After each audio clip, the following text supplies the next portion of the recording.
Well, thank you very much. I'm very honored by this award and by the opportunity to deliver this year's Crystal Lecture. I knew Irving Crystal for over 30 years, and I admired him as a public intellectual who was devoted to the development of ideas that could shape public policy in favorable ways. Irving also played an important part in my own life. I met him when I was a first-year assistant professor at Harvard. Someone had told him I had some novel ideas about reforming health insurance, and he encouraged me to write about them for the public interest. Over the years, the public interest had a small but influential group of readers who shaped conservative thinking and action about domestic policies. I think we should all be grateful to Irving for creating the public interest and for his devotion to maintaining its relevance and its impact.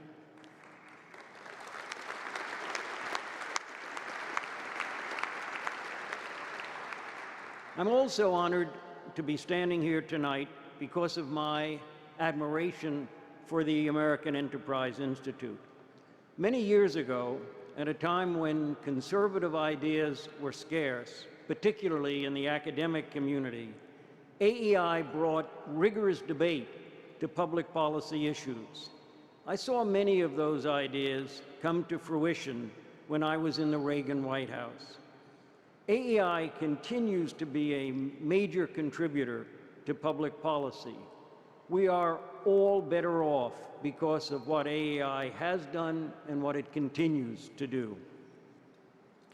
Let me begin now with an important and to many people disturbing economic fact. Sometime in the next 15 years, China's economy will be bigger than that of the United States. That presents a major economic challenge, military challenge, and political challenge. Those challenges and America's response are my subject this evening. China is still a very poor country with real per capita income less than 1/6 of the US level. But China's population of 1.3 billion people is more than 4 times ours, and its per capita income is growing rapidly.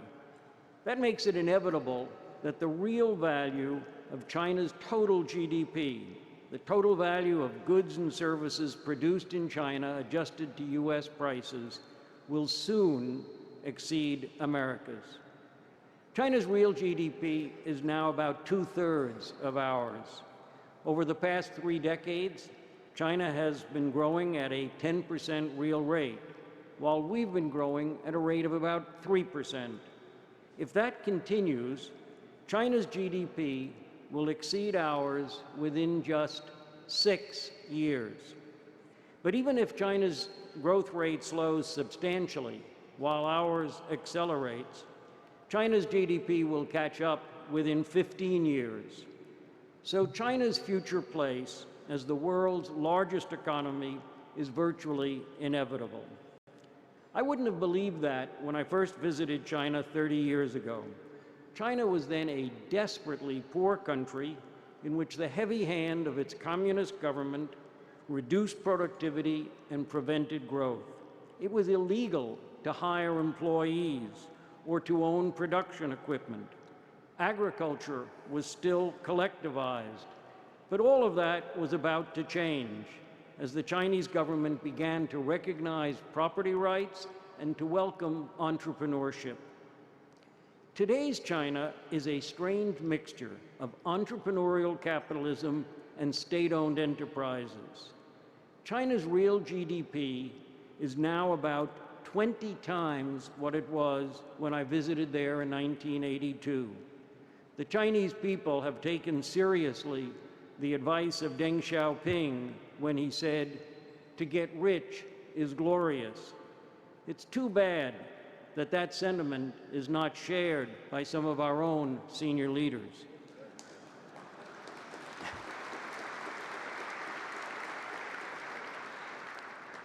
But here's my important point. China's imminent overtaking of America's GDP does not diminish our ability to grow and to raise our standard of living. Even when China's total GDP catches up to ours, our per capita income will be much higher than China's, and the United States can continue to have the highest standard of living in the world if we pursue sound policies here at home. But China's total GDP does have important implications for America's military and trade policies. The United States and China now have relatively good political relations, and China is not a current military threat. Today's leaders in China are focused on achieving economic growth, raising domestic living standards, and preserving internal stability. Tensions over Taiwan, Tibet, and the South China Sea are being dealt with diplomatically. But China is building a serious military capability. China is already a nuclear power, developing a navy with global reach, acquiring an aircraft carrier, has anti-ship missiles, has demonstrated a stealth fighter plane, and clearly has sophisticated ability in cyberspace. The strength and quality of China's military is not currently up to U.S. standards, but no one doubts that China's defense budget will grow with its GDP. While the U.S. political system has forced defense spending to shrink from 9% of GDP in the Kennedy years to less than 5% now, China doesn't face the same political limits on its defense spending. What are the implications for America's defense policy? The key is to focus on the future generations of Chinese civilian and military leaders. The United States should maintain a military capability such that no future generation of Chinese leaders will consider a military challenge to the United States or using military force to intimidate the United States or our allies.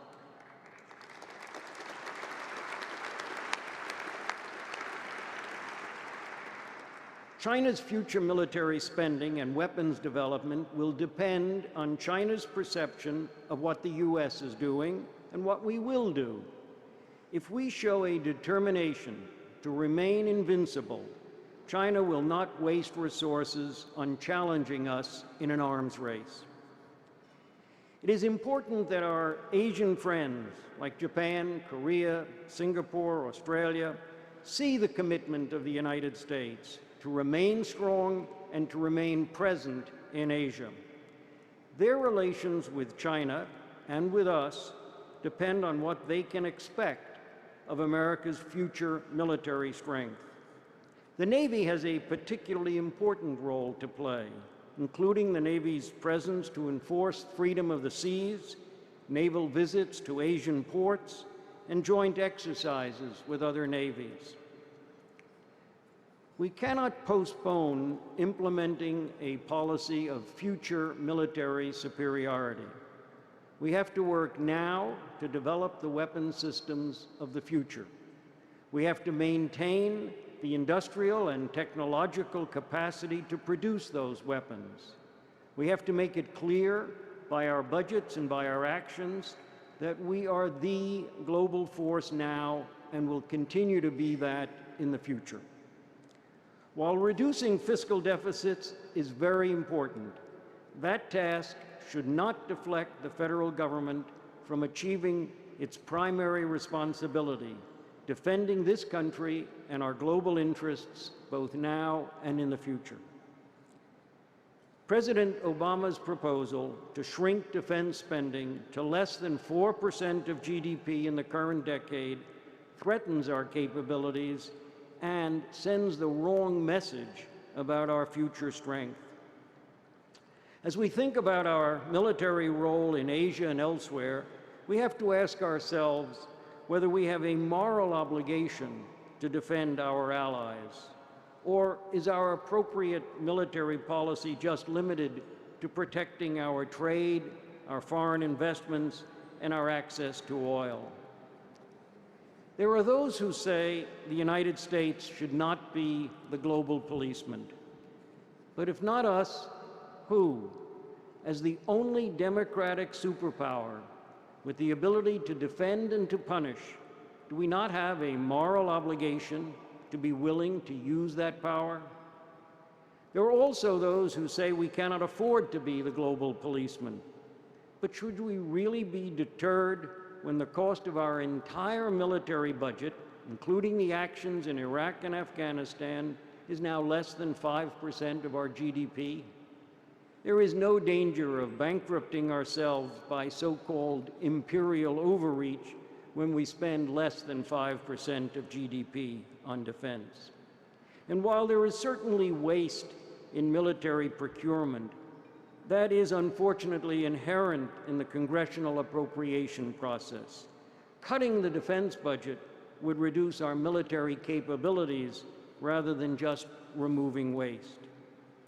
Let me turn now from military issues to the challenge that China's growth poses for America's trade and investment policies. China has become the major customer for companies around the world. It's a striking fact that General Motors now sells more vehicles in China than in the United States. Global companies also want to produce in China, to be close to potential buyers and also to hire employees at more favorable wages than they can in the United States or Europe or Japan. This will remain true, even though rising wages in China will erode some of that cost advantage. The increasing size of the Chinese market creates a challenge for U.S. trade policy and for our foreign policy. China will inevitably want to leverage its trade and investment relations in pursuit of its political, economic, and military aims. The best way to prevent Asia becoming a closed trading bloc and a China-centered political coalition is for the United States to expand free trade agreements and other trade arrangements with the countries of Asia. Recent experience shows some of the risks that could lie ahead for American firms in China. One example is the Chinese policy to require foreign firms that manufacture in China to transfer their technology to Chinese partners. American CEOs with whom I spoke about this were outraged, but felt they had no choice since they wanted to produce and sell in China. Pressure from the United States and other governments eventually caused a modification of this policy, but frankly, it's not clear how this will evolve. Although China is bound by WTO rules, policies of limiting access for government purchases and requiring technology sharing are not technically prevented. As China flexes its economic muscles, the United States and other countries will have to develop a strategy to protect the rights of our firms in China. I'll turn now to the challenge at home. At the beginning of my remarks, I emphasized that China's eventual overtaking of U.S. total GDP does not diminish America's ability to grow and to remain the greatest economy in the world, the country in which people around the world want to come, the country that is the global leader in science and culture and creative industry. Our growth and our standard of living depend on what we do and not on what the Chinese do. Although our economy has had its cyclical ups and downs, our 2.3% growth rate of real per capita income during my life has been enough to raise real per capita income more than 5-fold during those years. In today's prices, per capita GDP rose from just over $9,000 in 1939 to more than $47,000 last year. The challenge is to maintain that rate of growth into the future or to raise it even higher. Small differences in the growth rate can mean a great deal.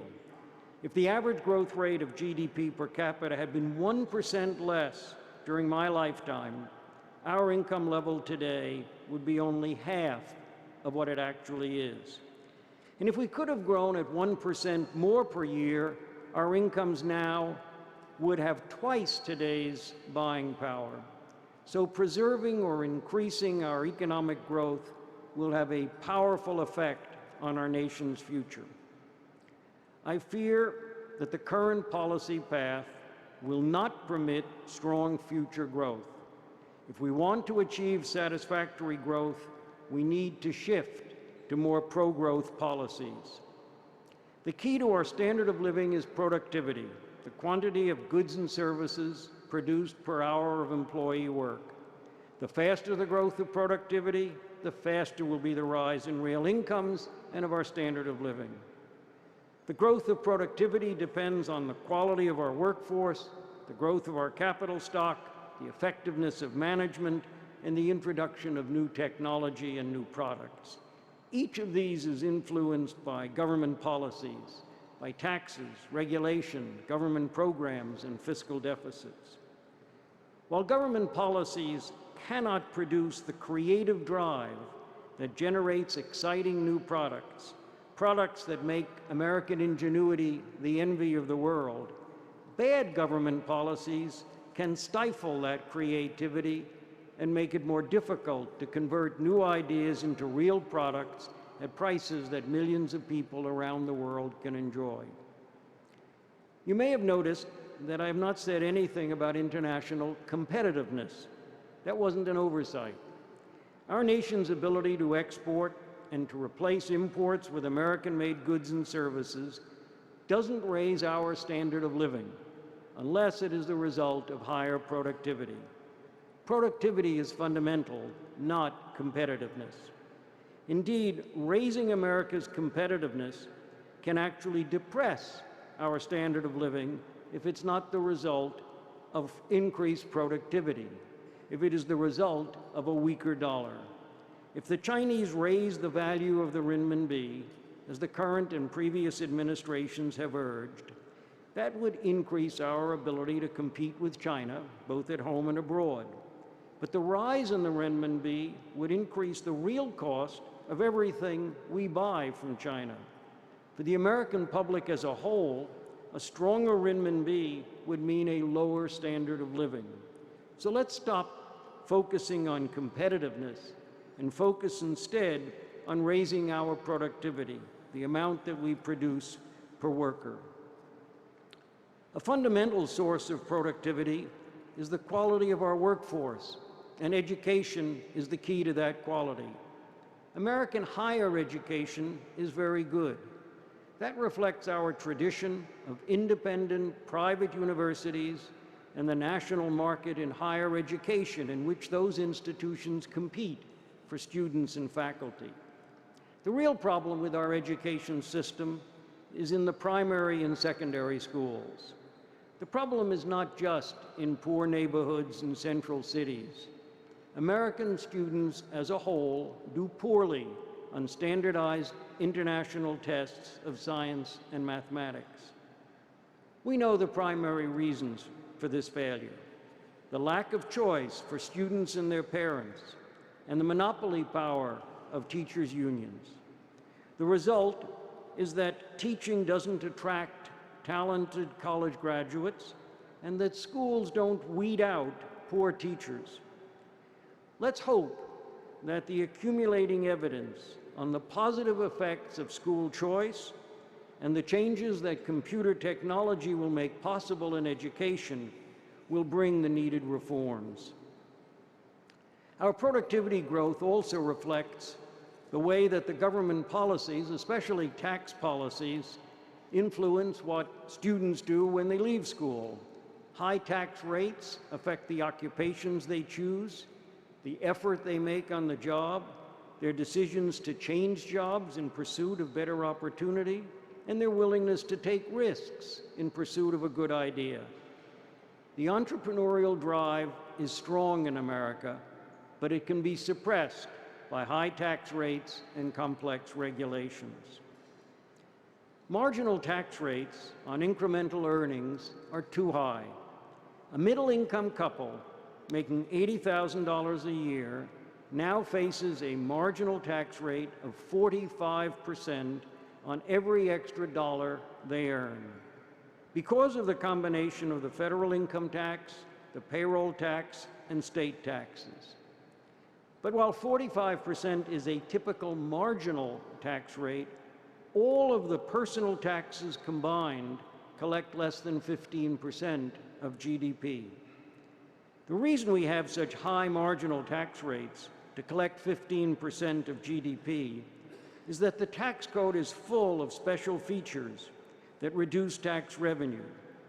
Those features are really forms of government spending that have been built into the tax code.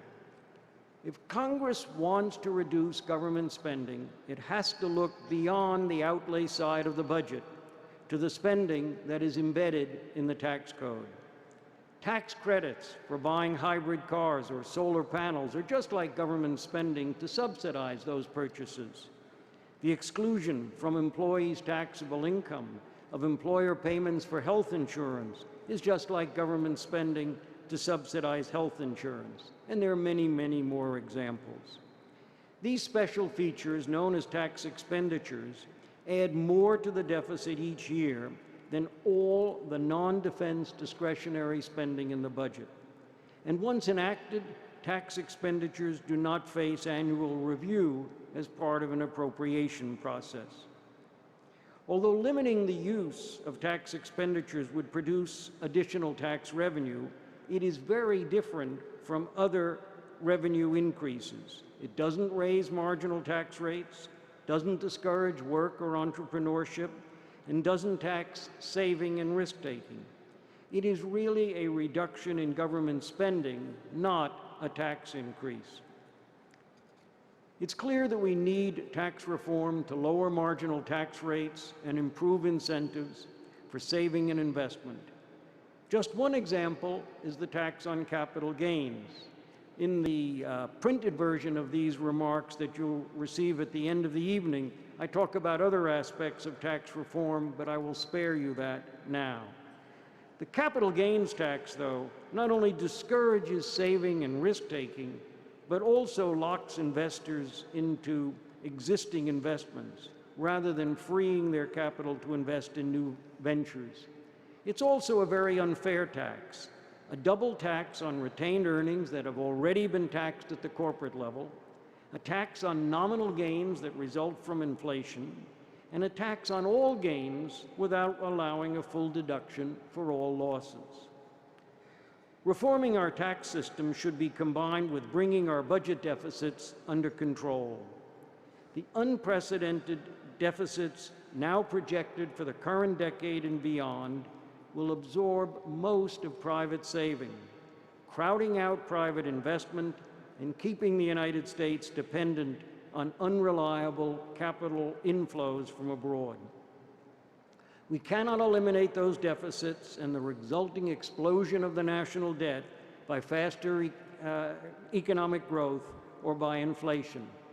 We have to slow the growth of spending, particularly the so-called entitlement programs for the future aged. The right solution is to provide a basic level of tax-financed Social Security benefits and of medical care for retirees, and then to encourage individuals to supplement those benefits by saving more in their pre-retirement years. Reducing spending also means cutting the spending done through the tax code. Limiting those tax expenditures would allow raising revenue to reduce the budget deficit while at the same time lowering marginal tax rates. All of this is a tough political agenda, but it is doable. It's worth remembering that after World War II, we reduced our national debt from 109% of GDP in 1946 to 46% of GDP in 1960. We did this by avoiding any growth of the government's debt during those years. That is, by balancing deficit years with surplus years. The combination of real growth and moderate inflation was then enough to have the ratio of debt to GDP in just 15 years. We did that then, and we can do it again. And we should insist that reducing poverty, not limiting inequality, is an appropriate goal of policy. While a fair distribution of tax burdens is important, we should reject the spiteful egalitarianism of those who would use high tax rates to reduce income inequality. If we do these things, if we do the things that need to be done, improving education, reforming taxes, reducing government deficits, stabilizing the government debt, and eliminating damaging regulations, if we do these things, we will unleash the rising incomes that American creativity and a free enterprise system can produce. Kate and I have a new grandson, born just 6 months ago. So I think about what life could be like when young Otto is 30 years old. Just maintaining the historic 2.3% a year rate of growth of per capita income would, in just those 30 years, double the level of individual real incomes in America. And when Otto is as old as I am now, real incomes would be 5 times what they are today. The average per capita GDP of $45,000 today would be $90,000 in today's prices 30 years from now, and more than $200,000 in today's prices after 70 years. Those income levels would make so many things possible that are not possible today. Otto and his generation would be able to take advantage of the remarkable improvements in healthcare that science will bring, spending a larger share of income on healthcare while still having very large amounts left to spend on everything else. They would be able to devote much more income to education, to cultural activities, to the environment, to maintaining America's security, and to virtually eliminating poverty. But all of that will only happen if we act now to make it so. That is America's challenge. Thank you very much.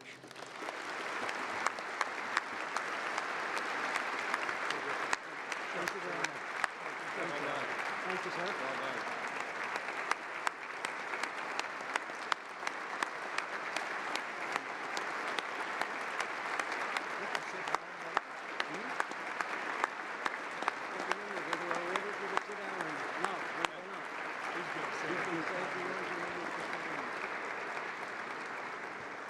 Thank you, Marty.